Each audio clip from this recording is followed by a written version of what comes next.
Hey everybody, it's Beth. Today I'm using this wood piece from Dollar Tree and these mini wood slices from Amazon. This wood piece is 5.5 by 7.5.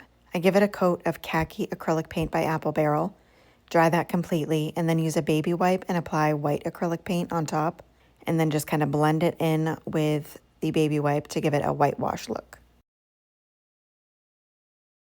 Next, I'm taking the mini wood slices I got from Amazon, and they're all about an inch or just under.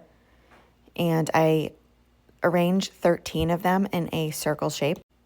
Once I have the placement how I want it, I then go one by one and hot glue them into place.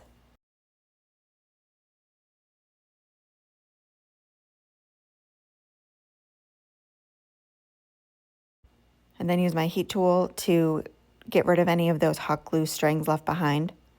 I then take another 13 of the mini wood slices and arrange those on top, kind of offsetting them from the ones underneath, and then hot glue those into place.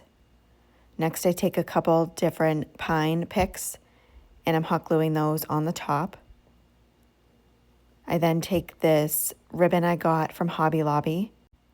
I got 2 pieces the same size, as well as a piece of floral wire. I take the 2 pieces of ribbon, stack them on top of each other, and then make a little bow. And in the center where I'm pinching it, I wrap that floral wire around it. And then in the back, I just twist that nice and tight to keep that closed and then cut away the excess wire. And then hot glue that bow on top of the pine picks and then trim up the tails.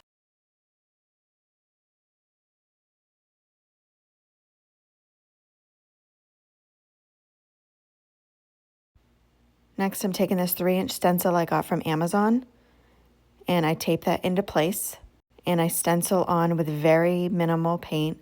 I'm using burnt umber acrylic paint. So you want barely any paint on the stencil brush and just dab it, and you'll have to do a couple coats. And after I removed it, I do wish I got a bigger stencil, but I think it's still cute. And then I filled in the gap left by the stencil. And that is it for this project. Thank you so much for watching.